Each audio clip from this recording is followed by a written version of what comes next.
ನಿರಾಕಾರ ಗುರು ಗುರು ರೇ ನಿರ್ಗುಣ,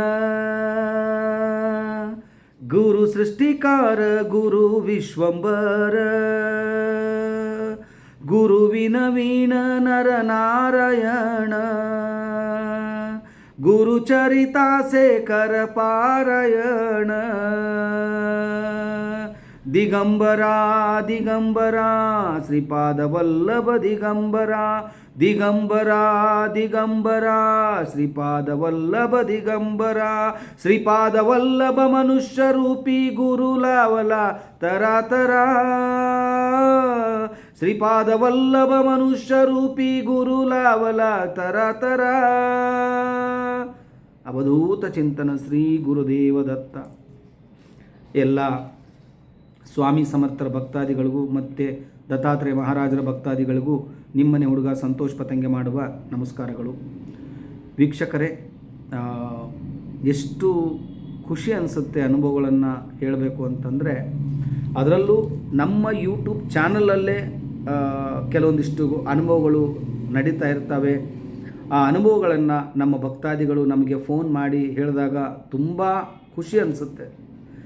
ಅಪ್ಪ ಭಗವಂತ ಎಲ್ಲೋ ಒಂದು ಮೂಲೆಯಲ್ಲಿರ್ತಕ್ಕಂಥ ಒಬ್ಬ ಮನುಷ್ಯನ ಕರ್ಕೊಂಡು ಬಂದು ನಿಮ್ಮ ಸೇವೆಗೆ ನನ್ನನ್ನು ತಗೊಂಡು ನನ್ನ ಬಾಯಿಂದ ಬರ್ತಕ್ಕಂಥ ಕೆಲವು ಹಿತನುಡಿಗಳನ್ನು ಜನರು ಆಲೈಸಿ ಮಹಾರಾಜರ ಸೇವೆಯಲ್ಲಿ ಬರೋದು, ಗುರು ಕೃಪೆಗೆ ಪಾತ್ರರಾಗೋದು, ಗುರುವಿನ ಸೇವೆ ಮಾಡೋದು, ಆ ಒಂದು ಭಾಗ್ಯವನ್ನು ನನಗೆ ಕರುಣಿಸಿರ್ತಕ್ಕಂಥ ಸ್ವಾಮಿ ಮಹಾರಾಜರಿಗೆ ತ್ರಿವಾರ ವಂದನೆಗಳನ್ನು ಸಲ್ಲಿಸ್ತಾ ನನ್ನ ಯೂಟ್ಯೂಬ್ ಚಾನಲ್ನ ಬೆಳೆಸ್ತಾ ಇರೋ ಎಲ್ಲ ಭಕ್ತಾದಿಗಳಿಗೂ ಕೂಡ ಹೃದಯದ ಒಂದು ನಮಸ್ಕಾರಗಳನ್ನು ತಿಳಿತಾ ಇವತ್ತಿನ ಈ ಒಂದು ಅನುಭವನ ಪ್ರಾರಂಭಿಸ್ತಾ ಇದ್ದೀನಿ.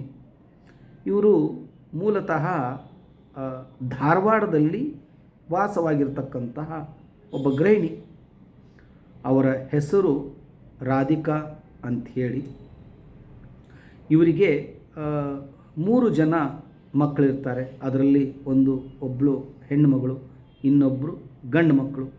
ಅದರಲ್ಲಿ ಇವರು ಸ್ವಾಮಿ ಮಹಾರಾಜರು ಯಾರು, ಸ್ವಾಮಿ ಮಹಾರಾಜರ ಒಂದು ಸ್ವಾಮಿ ಸಮರ್ಥರು ಅಂದರೆ ಯಾರು, ಏನೂ ಇವರಿಗೆ ಗೊತ್ತಿರಲ್ಲ. ಒಂದು ದಿವಸ ಅಕಸ್ಮಾತ್ವಾಗಿ ಅವರ ಒಂದು ಸಮಸ್ಯೆ ಏನೋ ಇರುತ್ತೆ. ನನ್ನ ಒಂದು ಯೂಟ್ಯೂಬ್ ಚಾನಲ್ಲು ನೋಡ್ತಾರೆ ಇವರು ಆಕಸ್ಮಿಕವಾಗಿ. ಅಲ್ಲಿ ಸ್ವಾಮಿ ಸಮರ್ಥರ ಬಗ್ಗೆ ಸುಮಾರು ವಿಡಿಯೋಗಳನ್ನು ನೋಡಿ ಅವರಿಗೊಂದು ಕ್ವಶನ್ ಡೌಟ್ ಇರುತ್ತೆ, ಇದು ಸತ್ಯನಾ?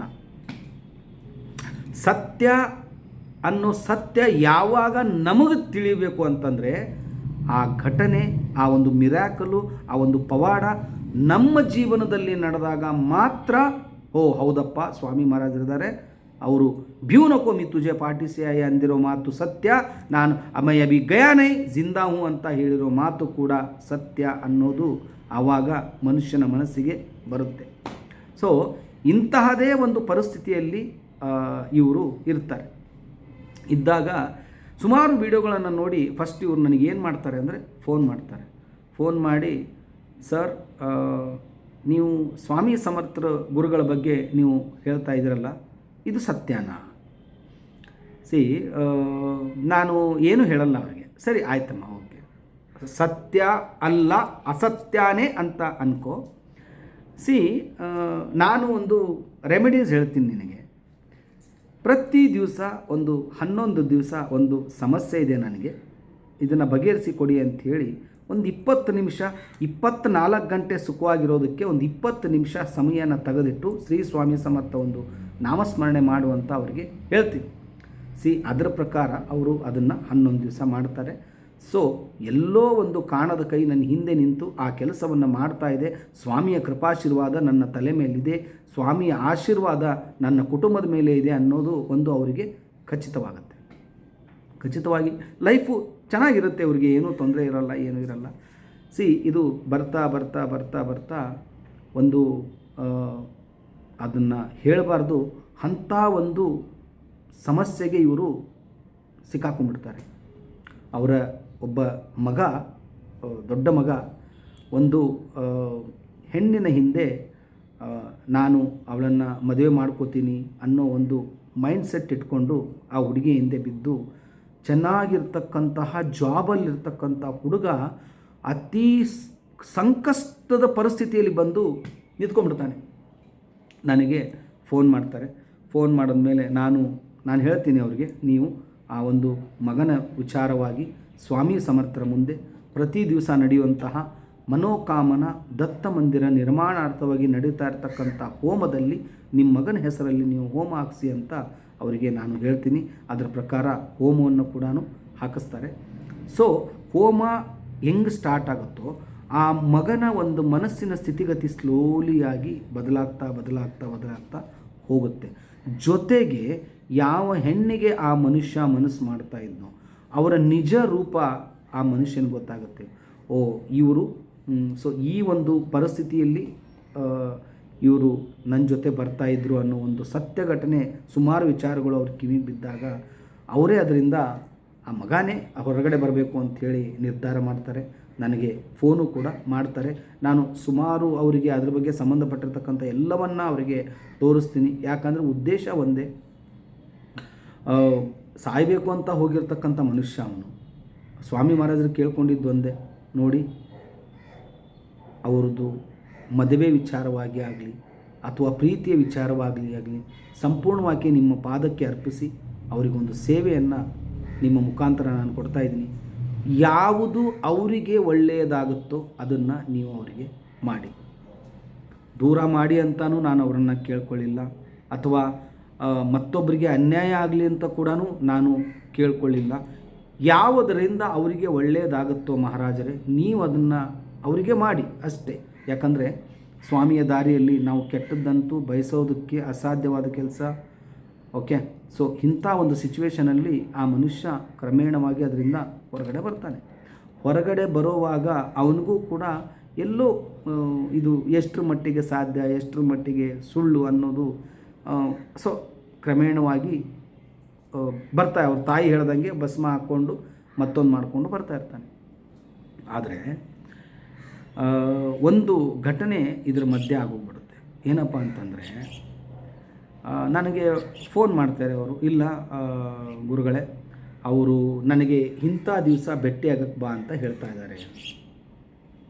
ನಾನು ಅವ್ರಿಗೊಂದು ರೆಮಿಡಿ ಹೇಳ್ತೀನಿ. ಏನಂತ ಅಂದರೆ, ನೀವು ಎದ್ದ ತಕ್ಷಣ ಹಾಸಿಗೆಯಲ್ಲೇ ಕೂತ್ಕೊಂಡು ಶ್ರೀ ಸ್ವಾಮಿ ಸಮರ್ಥರ ಒಂದು ಫೋಟೋ ನೋಡಿಕೊಂಡು ಅವರ ಕಣ್ಣಲ್ಲಿ ಕಣ್ಣಿಟ್ಟು ಸ್ವಾಮಿ ಮಹಾರಾಜರಿಗೆ ನೆನೆಸ್ಕೊಂಡು ನೀವು ಹೋಗಿ, ಇದು ಮುಂದೆ ಏನಾಗುತ್ತೋ ಆಗಲಿ. ಓಕೆ, ನೋ ಪ್ರಾಬ್ಲಮ್, ಇದು ಆಗುತ್ತೆ. ಸೊ ಇಲ್ಲಿ ಇದು ನೋಡಿ ಎಷ್ಟರ ಮಟ್ಟಿಗೆ ಆ ಮನುಷ್ಯ ನಂಬ್ತಾನೆ ಅಂತಂದರೆ, ನಾನು ಹೇಳಿರ್ತಕ್ಕಂಥ ಕೆಲಸವನ್ನು ಆ ಮನುಷ್ಯ ಮಾಡ್ತಾನೆ. ಮಾಡಿ ಆದಮೇಲೆ ಅವನಿಗೆ ಅದು ಯಶಸ್ಸು ಕಾಣುತ್ತೆ. ಆವಾಗ ನನಗೆ ಒಂದು ಹೇಳ್ತಾನೆ ಅವನು, ಇಲ್ಲ ಗುರುಗಳೇ, ಖಂಡಿತವಾಗಿ ನನಗೆ ಮಹಾರಾಜರು ನಂಬಂದ ಮೇಲೆ ತುಂಬ ಒಳ್ಳೆಯದಾಗಿದೆ, ಮುಂದೇನು ಇದೇ ಥರ ಒಳ್ಳೆಯದಾಗುತ್ತೆ ಅನ್ನೋ ಒಂದು ನಂಬಿಕೆ ನನಗಿದೆ. ಇಲ್ಲಿ ಸ್ವಾಮಿ ಮಹಾರಾಜರು ಭಕ್ತರನ್ನ ಯಾವತ್ತೂ ಕೂಡ ಕೈ ಬಿಡಲ್ಲ. ಆ ಕ್ಷಣ ನಮಗೆ ನೋವಿರ್ಬೋದು, ದುಃಖ ಇರ್ಬೋದು, ಸಂಕಟ ಇರ್ಬೋದು, ಆದರೆ ಕರ್ಮ ಅನ್ನೋದು ಬ್ಯಾಕ್ ಸೈಡ್ ಇರುತ್ತೆ ನಮ್ಮದು. ನಾವು ಏನು ಮಾಡಿದ್ದೀವಿ ಗೊತ್ತಿಲ್ಲ, ಯಾರಿಗೆ ಅನ್ಯಾಯ ಮಾಡಿದ್ದೀವೋ ನಮಗೆ ಗೊತ್ತಿಲ್ಲ. ನಾವು ತಿಳಿದು ಅನ್ಯಾಯ ಮಾಡಿದ್ದೀವೋ, ತಿಳಿಲಾರ್ದು ಅನ್ಯಾಯ ಮಾಡಿದ್ದೀವೋ, ಈ ಜನ್ಮದಲ್ಲಿ ಮಾಡಿದ್ದೀವೋ, ಹೋದ ಜನ್ಮದಲ್ಲಿ ಮಾಡಿದ್ದೀವೋ, ಅಥವಾ ನಮ್ಮ ತಂದೆ ತಾಯಿ ಏನಾದರೂ ಅನ್ಯಾಯ ಮಾಡಿದಾರೋ, ಆ ಕರ್ಮ ಯಾರು ಅನುಭವಿಸೋರು? ಆ ಕರ್ಮ ತೊಳಿಬೇಕು ಅಂತಂದರೆ ನಾವು ಅದನ್ನು ಅನುಭವಿಸಲೇಬೇಕು. ಆ ದುಃಖವನ್ನು ನಾವು ಅವರು ಪಟ್ಟಿರ್ತಕ್ಕಂಥ ನೋವನ್ನು ನಾವು ಕೂಡ ಪಡಲೇಬೇಕು. ಅದಕ್ಕೆ ಹೇಳೋದು, ಸಾಧ್ಯವಾದರೆ ಒಳ್ಳೆ ಕೆಲಸ ಮಾಡೋಣ, ಇಲ್ವಾ ನಮ್ಮ ಪಾಡಿಗೆ ನಾವಿರೋಣ. ಕರ್ಮ ಒಂದು ಭಗವಂತ ಒಂದು ಕರ್ಮ ಅನ್ನೋ ಒಂದು ರೆಸ್ಟೋರೆಂಟು ರೆಡಿ ಮಾಡಿಟ್ಟಿದ್ದಾರೆ ಎಲ್ರಿಗೋಸ್ಕರ. ಅಲ್ಲಿ ನಿಮ್ಮ ಆರ್ಡ್ರ್ ನಡೆಯಲ್ಲ, ಅಲ್ಲಿ ಅವ್ರು ಏನು ತಂದು ಕೊಡ್ತಾರೋ ಅದೇ ಆರ್ಡ್ರ್. ಇಲ್ಲಿ ವಿಚಾರ ಏನಂತಂದರೆ, ನೀವು ಒಳ್ಳೆಯದೇ ಮಾಡ್ಕೊಂಡು ಹೋದರೆ ಖಂಡಿತವಾಗಿಯೂ ಆ ಒಳ್ಳೆಯದು ಮಾಡುವಂಥ ಸಿಚುವೇಷನಲ್ಲಿ ನಿಮಗೆ ಸಾವಿರ ಸಮಸ್ಯೆ ಬರ್ಬೋದು, ಸಾವಿರ ನೋವು, ದುಃಖ, ಸಂಕಟ ಪ್ರತಿಯೊಂದು ಕೂಡ ಬರ್ಬೋದು. ಆದರೆ ಎಲ್ಲೋ ಕೂಡ ಕೊನೆಗೆ ಗುರುಗಳ ಕೃಪಾಶೀರ್ವಾದ ಆಗಲಿ, ನೀವು ನಂಬಿರ್ತಕ್ಕಂಥ ದೇವರ ಆಶೀರ್ವಾದ ಆಗಲಿ, ಒಳ್ಳೆಯದಂತೂ ಆಗೇ ಆಗುತ್ತೆ. ಇದಂತೂ ಕಟ್ಟಿಟ್ಟು ಬುತ್ತಿ. ಮತ್ತು ಇನ್ನೊಂದು ಹೇಳ್ತೀನಿ ನಾನು ನಿಮಗೆ, ಎಲ್ಲರೂ ಈ ವಿಡಿಯೋ ನೋಡೋಕ್ಕಾಗಲ್ಲ, ಸ್ವಾಮಿನೇ ಅವರನ್ನು ಆರಿಸ್ಕೋಬೇಕು. ಹಾಗಿದ್ದರೆ ಇವತ್ತು ಎಷ್ಟೋ ಲಕ್ಷಗಟ್ಟಲೆ ಜನ ಇದ್ದಾರೆ, ಎಲ್ಲರೂ ವಿಡಿಯೋ ನೋಡಿ ಸ್ವಾಮಿ ಮಹಾರಾಜರ ದಾರಿಯಲ್ಲಿ ಬರ್ಬೋದು. ನೋ, ಯಾರ್ಯಾರು ಸ್ವಾಮಿಯ ದಾರಿಯಲ್ಲಿ ಬರಬೇಕು, ಸ್ವಾಮಿಯ ಕೃಪೆ ಅವ್ರ ಮೇಲೆ ಆಗಬೇಕು, ಅವರೇ ಅವರನ್ನು ಆರಿಸ್ಕೊತಾರೆ. ಜಸ್ಟ್ ನಾವೆಲ್ಲ ಏನು ಅಂತಂದರೆ ಒಂಥರ ಪೋಸ್ಟ್ ಮನ್ ಇದ್ದಂಗೆ ನಾವು, ನಮ್ಗೆ ಸಂಬಳ ಕೊಡೋದು ಮಹಾರಾಜರೇ ಕೊಡೋದು. ಯಾರು ಕೊಡ್ತಾರೆ ಬಿಡ್ತಾರೆ ಬೇಡ, ಮಹಾರಾಜರಿಗೆ ಗೊತ್ತು ಸಂತೋಷಿಗೆ ಏನು ಕೊಡಬೇಕು, ಎಲ್ಲಿ ಕೊಡಬೇಕು. ಗುರುದೇವದತ್ತ ಖಂಡಿತವಾಗಿಯೂ ಅದನ್ನು ಮಹಾರಾಜರು ನನ್ನ ಕಷ್ಟಕ್ಕಂತೂ ಮಹಾರಾಜರು ಸಂಪೂರ್ಣವಾಗಿ ನನ್ನ ಹಿಂದೆ ನಿಂತ್ಕೊಂಡಿದ್ದಾರೆ. ನಾನು ಎಷ್ಟೋ ಸಾರಿ ನೋವು ತಿಂದಾಗ ಆ ನೋವಿನಿಂದ ನನಗೆ ಹೊರಗಡೆ ತೊಗೊಂಬಂದಿದ್ದಾರೆ. ನನ್ನ ಪರ್ಸ್ನಲ್ ಎಕ್ಸ್ಪೀರಿಯನ್ಸ್ ಅಂತೂ ಲೆಕ್ಕ ಇಲ್ಲ, ಅಷ್ಟೊಂದು ಎಕ್ಸ್ಪೀರಿಯನ್ಸ್ ಇದೆ. ಸೊ ನಿಮಗೆ ಗೊತ್ತಿರೋ ಥರ ಒಂದು ಪ್ರತಿ ಗುರುವಾರ ಅನ್ನದಾನದ ಸೇವೆ ನಡೀತಾ ಇದೆ. ಭಕ್ತಾದಿಗಳು ತಮ್ಮ ಕೈಯಿಂದ ಎಷ್ಟು ಸಾಧ್ಯನೋ ಅಷ್ಟು ಆ ಅನ್ನದಾನಕ್ಕೆ ನೀವು 10 ರೂಪಾಯಿ ಹಾಕ್ತಿರೋ 11 ರೂಪಾಯಿ ಹಾಕ್ತಿರೋ ಇಂಪಾರ್ಟೆಂಟ್ ಅಲ್ಲ. ಆ ಅನ್ನದಾನ ನಡೆಯೋಗೋಸ್ಕರ ನಡೆಯೋ ಒಂದು ಪರಿಸ್ಥಿತಿಯಲ್ಲಿ ನೀವು ಕೂಡ ಅದರ ಜೊತೆ ಇದ್ದೀರಿ ಅನ್ನೋದು ಒಂದು ಖುಷಿ ನಿಮ್ಮ ಜೊತೆ ಇರುತ್ತೆ.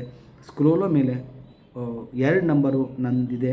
2 ನಂಬರ್ಗೆ ನೀವು ಯಾವುದಾದ್ರೂ ನಂಬರ್ಗೂ ಕೂಡ ಗೂಗಲ್ ಪೇ ಮಾಡ್ಬೋದು.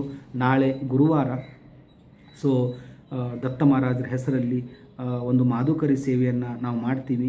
ಬೆಂಗಳೂರಿನಲ್ಲಿರ್ತಕ್ಕಂಥ ಭಕ್ತಾದಿಗಳಿಗೂ ಕೂಡ ನೀವು ಈ ಕಾರ್ಯಕ್ರಮಕ್ಕೆ ಬರ್ಬೋದು. ಪ್ರತಿ ಗುರುವಾರ ಮಾಡ್ತಾಯಿದ್ದೀವಿ.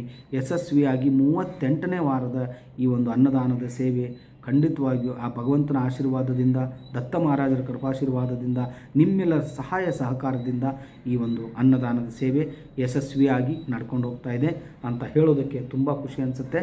ಇಲ್ಲಿ ಇಷ್ಟೊತ್ತವರೆಗೂ ಈ ಒಂದು ವಿಡಿಯೋ ಕೇಳಿಸ್ಕೊಂಡಿದ್ದೀರಾ, ನಿಮಗೆ ಏನು ಅನ್ನಿಸ್ತು ಕಮೆಂಟ್ ಬಾಕ್ಸಲ್ಲಿ ಕಮೆಂಟ್ ಮಾಡಿ. ಜಸ್ಟ್ ಒಂದು ಲೈಕ್ ಕೊಡಿ, ಶೇರ್ ಮಾಡಿ. ಶೇರ್ ಯಾಕೆ ಮಾಡಿ ಅಂತಂದರೆ ಎಷ್ಟೋ ಜನ ಭಕ್ತಾದಿಗಳು ನೊಂದಿರ್ತಾರೆ, ಬೆಂದಿರ್ತಾರೆ, ಅವ್ರಿಗೆಲ್ಲೋ ಈ ಒಂದು ವಿಡಿಯೋ ಹೆಲ್ಪ್ ಆಗುತ್ತೆ ಅಂತ ಹೇಳ್ತಾ ಇಲ್ಲಿಗೆ ಈ ಒಂದು ವಿಡಿಯೋನ ಮುಗಿಸ್ತಾ ಇದ್ದೀನಿ. ಮತ್ತೆ ಒಂದು ಹೊಸ ಕಥೆ ತೊಗೊಂಡು ನಿಮ್ಮ ಮುಂದೆ ಬರ್ತೀನಿ. ಅಲ್ಲಿವರೆಗೂ ಶ್ರೀ ಸ್ವಾಮಿ ಸಮರ್ಥ. ಜೈ ಜೈ ಸ್ವಾಮಿ ಸಮರ್ಥ.